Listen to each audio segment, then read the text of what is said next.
Greetings and welcome back, friends, to the next Wild Isle lecture. This is the Philosophy of Writing series. Today we're going to be talking about the philosophy of language. Before we get into it, though, I want to do a terse summary of what we covered last time, which was the philosophy of philosophy, really discussing what philosophy is so that we can understand how we're going to apply it to language and writing as a whole going forward. So, my audience, what is philosophy? That's really the question we need to ask before we're willing to or able to delve into it today. So what is philosophy? Being skeptic and trying to find the truth. Being skeptical and trying to find the truth. Yes, that's really at the heart of it, right?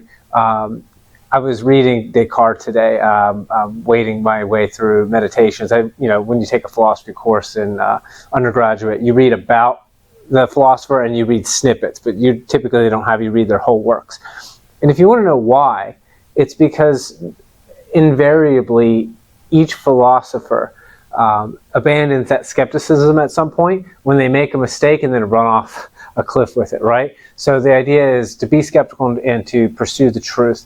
And I won't talk too much about Descartes and the definition of perfect this week. Next week I'll talk a lot about Descartes and the definition of perfect and how there really isn't quite one. But yeah, we have to acknowledge the fact that there are things that we don't know, right? Because if we don't do that, we can't learn anything. And then we immediately decide, well, how is it that we come to know things? It's epistemology.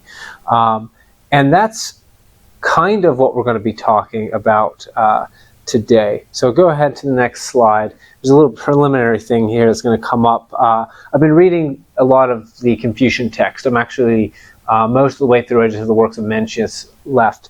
And I wanted to prepare us for today's lecture with this quote from Confucius. So the master said, "The reason why the ancients did not readily give utterance to their words was that they feared lest their actions should not come up to them." Now, what does it have to do with writing, right? Well, I guess first, what is Confucius saying here? What is he forewarning us against? And then we'll compare it to writing after. I kind of think he's saying that if you say you're going to do something, you should do it. So they wouldn't say they would do something they weren't going to do. So if you're going to say something, you should do it. And the ancients here would say they're afraid to say something that they wouldn't do. Like your word is your deed. If you say you're going to sacrifice for someone, you have to do it, I guess. Yeah, so it's kind of concordance with speech and action. Yeah, I think that's, I would say that's very close, if not what Confucius is saying here. What I took from it was that they were careful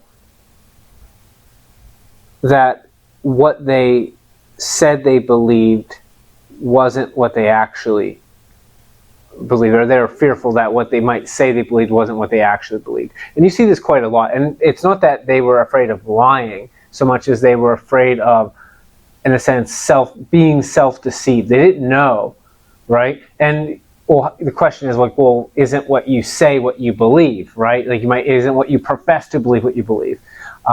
No, it's not. Have you ever heard of this thing called revealed preferences? Vaguely, not vaguely. Okay, so we vaguely heard of it. So revealed preferences are preferences that you measure not by what someone tells you, but what they do. Because what they do is objective. Like you could just watch them do something. And if someone says, well, I really prefer, chocolate to vanilla, and every time they get ice cream, they get vanilla every single time. It's like, well, do you prefer chocolate ice cream or do you prefer vanilla ice cream? Because your actions are in contradiction with your professed belief. And there are all kind of moral quandaries that come in with that. But for writing, in a sense, that's what we're going to be doing here, right? We're going to be ensuring that we're applying skepticism about what we believe. And we're going to do that through the process of writing. When I taught English composition, one of the things that I did was go over the etymology of the words with the students.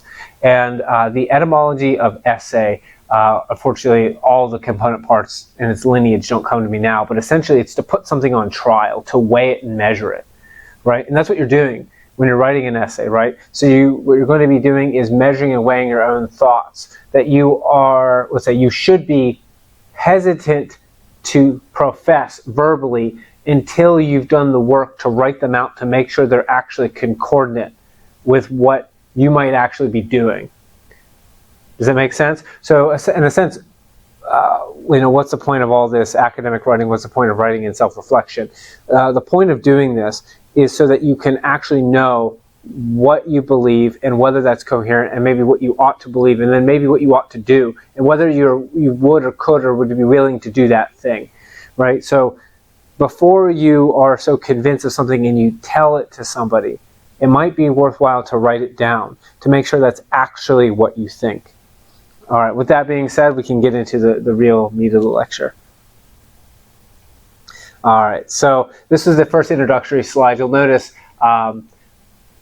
there are things I prepared, and then it was after the fact, I was like, well, there should be a presentation 0, and here we are. So this lecture in particular, we're talking about how to think about language. It's really, I should have titled that, what language is, because whatever you think language is probably not. Well, maybe not. Maybe I have an audience of philosophers, and you've all thought this through already, and they're bored at my tedium here. So we're going to also think about the relationship between language and thought. I've already touched on that, right? We're weighing and measuring our thoughts through writing, and how those thoughts, let's say how thought affects and is affected by the writing. This is actually really key. Whenever you, let's say you're in a college course, or whenever you're writing something down, or maybe writing an email to a coworker, there's always the temptation to flower it in a way. There's always the temptation to make it seem, let's say, preferable to the person, and in that temptation, maybe the temptation to lie, to say things that you don't believe. That is dangerous on a number of levels. I won't spoil it now. Hopefully I'll remember. We'll come back to it at the end. But just going forward, we'll remember what you write down affects what you think. So how you think affects what you end up writing down. You get to see your real thoughts. But then how you revise those thoughts changes how you think about what you just thought. And then it's this kind of circular process where you can, let's say, correct your thoughts, but by the same measure, you can make your thoughts more devious or further from the truth. All right, let's go to the next one. All right, so before we discuss anything, we're going to talk about a story. Be a little bit of fun here. Go ahead to the next slide. So this little short story, it's originally, I think, written in, might even be Portuguese or Spanish, I can't remember which. It's called The Exactitude in Science. This is a metaphor, right? Sort of like a, not a fable, or a parable, but let's say an analogy of a kind. And I want to see if you can figure out what this, let's say, metaphorical story about science relates to, let's say, the philosophy of writing and language that we've talked about so far. So without any further ado, I'll get into it. So it's by George Louis I don't know how to pronounce it in the original language, Borges, but we're going to go for it.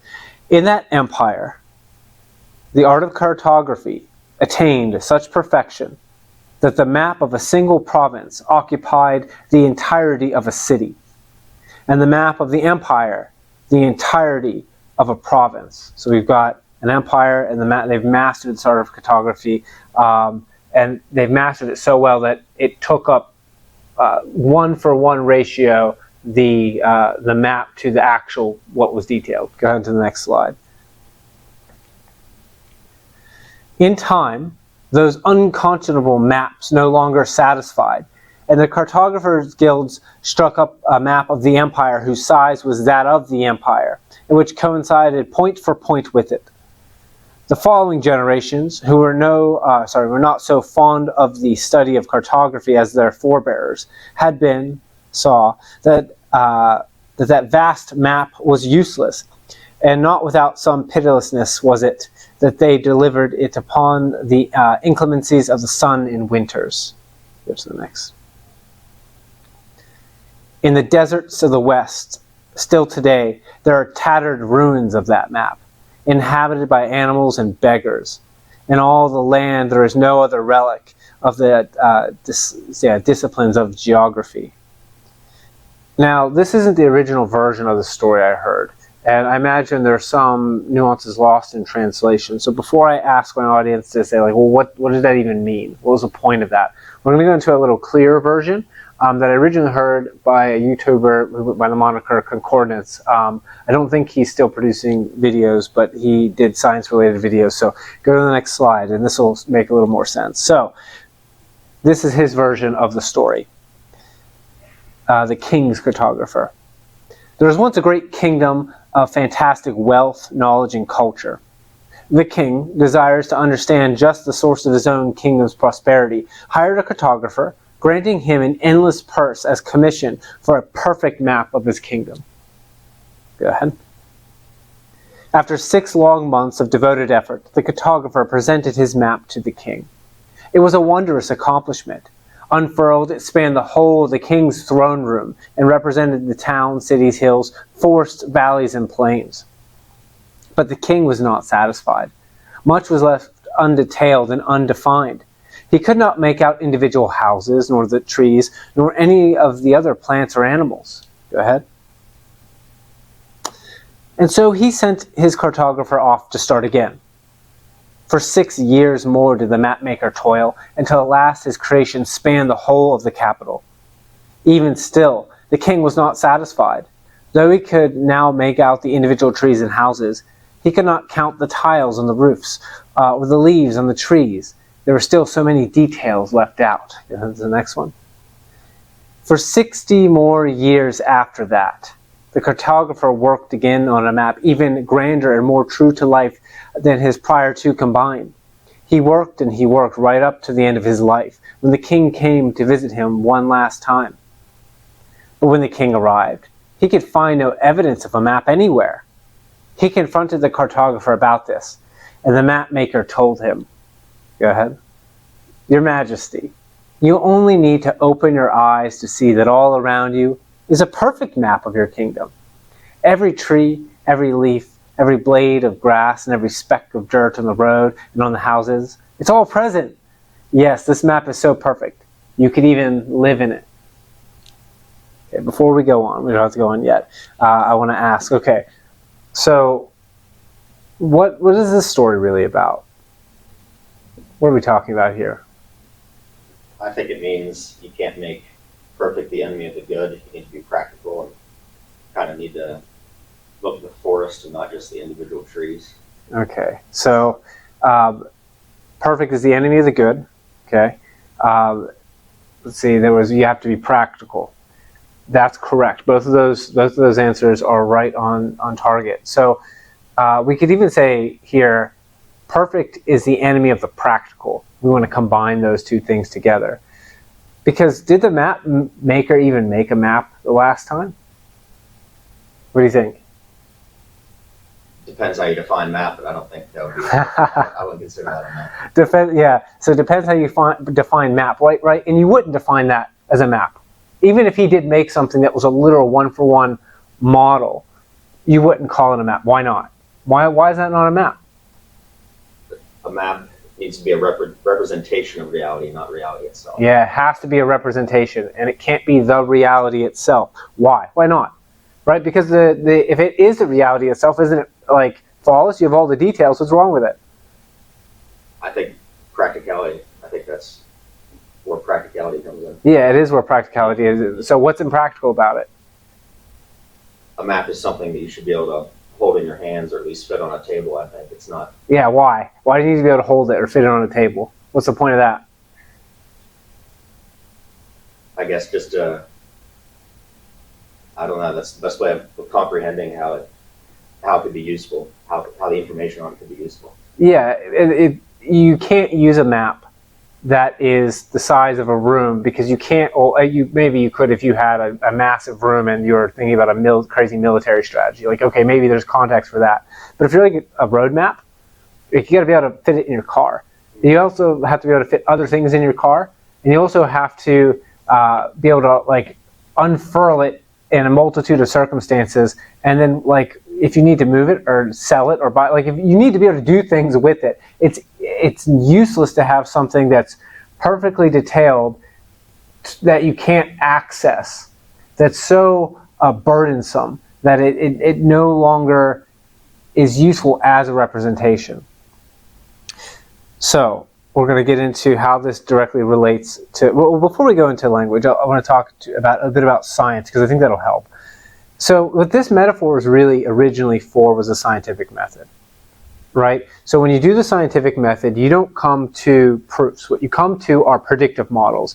You get an answer that basically says, okay, given what we know, if you do X, you'll get Y result, right? Like, here's all the constraints of our experiments, or here are the constraints of a number of experiments. When they did this, or all these people did this, they got these results under these circumstances. So what we're saying to you is, we believe that if you do what they did, you will get a repeated result. Just like, well, the cartographer went from A to B, and here's what he saw, and here's how long it took him, and like, here's the distance he measured. So if you want to get from A to B, you should expect to go down the same route, and you'll get to the same place by the same methods.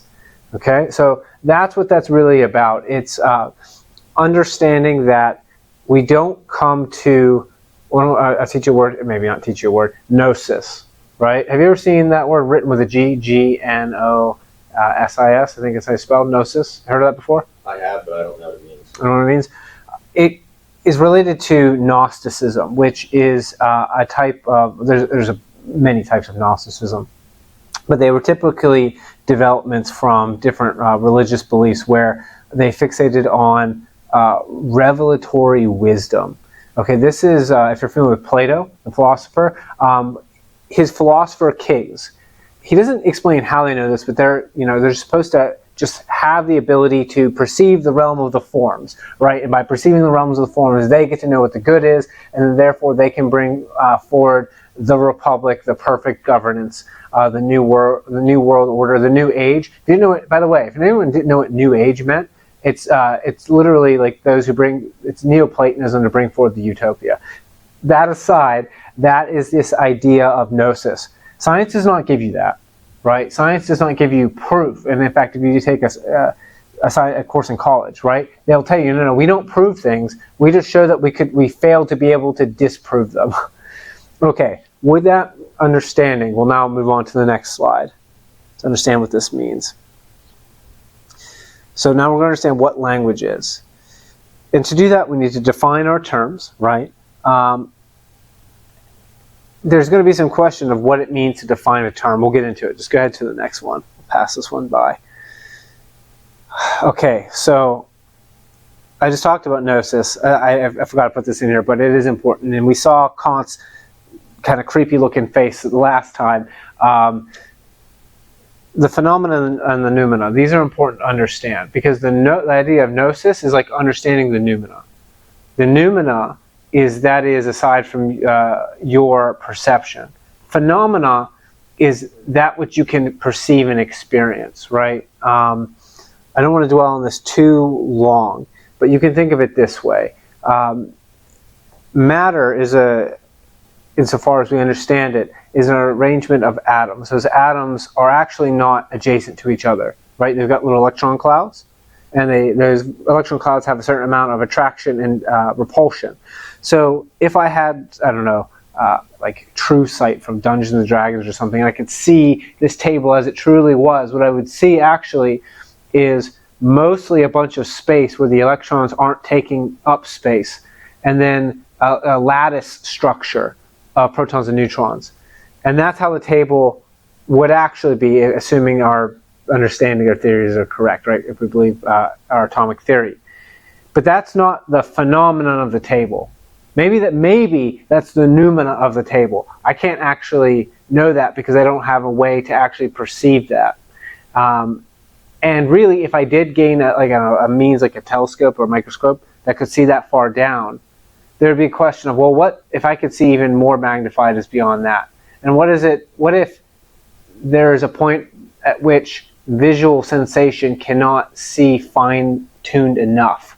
Like, no matter how powerful a lens, it's almost like a separate dimension, right? Like, you might think if you're a two-dimensional creature, you exist on like a plane, you can't perceive anything that's on a vertical axis. It doesn't exist to you, right? So that's when we're talking about the noumena, is those things that are true regardless of our experience of them. and then phenomena is our experience. It's very important to delineate. Let's go ahead to the next slide so we can finally define language, get Kant out of here. So most people define language simply as a means of communicating between or among individuals or groups, means of record keeping, right? Writing stuff down, leaving it, spoken, signed, or written words. This is the important bit here. This is what I want to call our attention to in the vulgar definition of language, is words that are direct references to or direct abstractions of subjective meaning or objective phenomena. Direct references. So what that would mean is that if I say, I don't know, the word chair, that is a direct reference to the form of the chair. Like if we take a Platonic stance on this, right? Here's my question. So when I say chair, am I referring to the direct form of the chair? What do you think? Was Plato right about the realm of the forms in the ideal chair, having its chair essence? I don't know on this one. This is a hard one. Yeah, this has been a debate back and forth for quite a long time. I'm going to put forward a definition that actually suggests no. That's wrong. When I say chair, I'm not directly referencing any particular thing. So let's go on to the next one, and this will relate back to our big conversation about maps. So my definition of language is a means of encapsulating, categorizing, modeling, or mapping subjective meaning and or experience phenomena of objective noumena via order abstraction. We'll get into order abstraction here in a second. Secondarily, we use it as a means of communication. So what is that? What do you think that means? A means of encapsulating, modeling, mapping phenomena. So what am I doing? Representation. That's one thing it's saying. Yeah, right. So when I'm using language, I'm not directly referring to anything.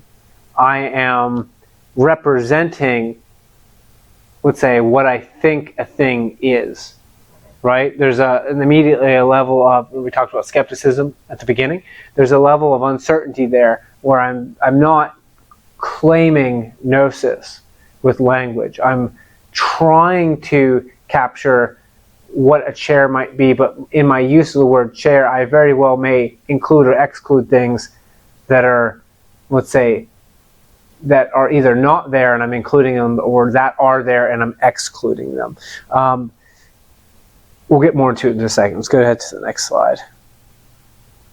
So what I'm saying here is that language is to the philosopher as science is to the empiricist. Right? Language is our mapping of the phenomenological world so as to successfully navigate within it despite our being blind to the underlying noumenological world, which is really the same world that it struggles with language here, right? So if what I'm saying is that a successful use of language allows for more accurate, more precise predictive models based on the definitions used. What that means is if I'm using language correctly, then my ideas should be able to cohere from one to the next. I should be able to assemble an argument, come to a strain of reasoning, should be able to write an essay that makes sense. And then when I, let's say, act as though I believe what I wrote down, or act as though I believe what I said, it should work, right? Because what I'm saying by navigate the noumenological world, what I'm saying is, like, there is a world as it is, and if I act out of accord with how things are, like if I act as if a wall isn't there and a wall is there, I'm going to run into it. If I act as if I behave in a certain way, say you're a college student and you think, oh, well, I'm fine staying up till 1 in the morning each morning and going to my 8 o'clock class. Like maybe you're wrong. And maybe when you write it out, it's like, well, how many times have I missed class at 8 o'clock in the morning with this pattern of behavior? Most of the time. Is it actually true? Like, is my belief that I'm putting forward, my, in this case, assertion, correct, right? And then I might think, well, what is a good night's sleep? Because maybe my idea of a good night's sleep was a certain number of hours of sleep. Maybe it was sleeping at a certain time. Maybe my entire idea of what is healthy was wrong. So now my idea of healthy is wrong. So is my idea of health also like corrupted? Then what else is corrupted in with that? Because I thought I knew what health and healthy were. Does that relate to like my diet? like maybe my exercise routine, like when I'm getting up in the morning, my little morning routine, like then all of a sudden you can start to see the world starts to crumble. And if you do this with something more serious than waking up at 8 in the or earlier than 8 in the morning to get to your class, you might start to see your whole world, let's say, become sand underneath your feet and fall away from you, sift away. Which is why it's actually really important to be able to understand what you're doing. Like when you use a word, you don't know that you know what you mean. That's what I'm trying to say to you. Okay, go ahead to the next slide. So, we use or invent words. We are trying to make a representative model of the objective world. Neither authority nor consensus determine the quality or value of a definition. Like if you go to a definition, like the definition, well, look, the dictionary says, I've had people do, have you ever had someone do that to you when you're arguing about the meaning of a word? Have you ever argued about the meaning of a word? I have, yeah. You have? All right. So, and have you had the dictionary like, well, and they pull it out? I've never had them pull out the dictionary, but I've had them quote the dictionary a few times. Yeah, so you've had them. Phone or something. Yeah, they'll refer to essentially an authority figure, like, well, my friends. And for those of you watching on the internet, you can really make use of this. The dictionary just describes the way that words are used commonly. That's it. If you actually look at the list of definitions, like each word has, I don't know how many definitions listed. A bunch of them contradict themselves. If you watch the last lecture, we talked about knowledge, belief, and opinion, and they all bled into each other and made a mishmash of gray thinking was useless. So that's not what determines a good use of language. You don't refer to like the dictionary. You don't refer to some, let's say, textbook that says, well, this is how you do it. No, right? A good use of language serves a utility, right? It's reliable. It means when you use the language, not only are you able to successfully communicate, but you communicate what you mean to and not what you don't mean to, and then that communication relates to the objective reality. So when someone listens to what you said to them, or maybe you listen to what you wrote down, or you write something as informative or instructional to somebody else, it actually coheres with the reality going forward, right? It's super important, because if you're going to solve any of your big problems, you're going to have to plan it out, because they're big, right? If you didn't have to plan them out, they wouldn't be big problems. You just solve them like that. You just go and do it. And when you're planning it out, when you're thinking ahead, when you're plotting your life ahead of you, when you're trying to understand your own system of beliefs, maybe what's important to you in the world, you're trying to pass a class by writing a coherent essay, whatever it is, you have to understand that what you're doing with the language has to relate to both what you mean, and then that meaning has to relate to reality. This kind of brings in ethics a little bit. So like maybe if you're a journalist, or if you're reading something a journalist wrote, it's kind of important that you don't, let's say, fill your writing full of easily misapprehended language or lies. Like don't be a snake, basically, is what I'm saying. And actually, after this, particularly after the series of lectures, if you want to be good at picking up on literary snakes, you're going to have all the tools that you need. I think there's one more slide. Let's go ahead. Yeah, I added this one in, another quote by Confucius. This one's actually from the Doctrine of the Mean. So the master said, by the way, if you ever see the stereotype, Confucius say, like, that's not a stereotype. Literally, all through the Confucian works, they say that like paragraph after paragraph. So one little bit of humor.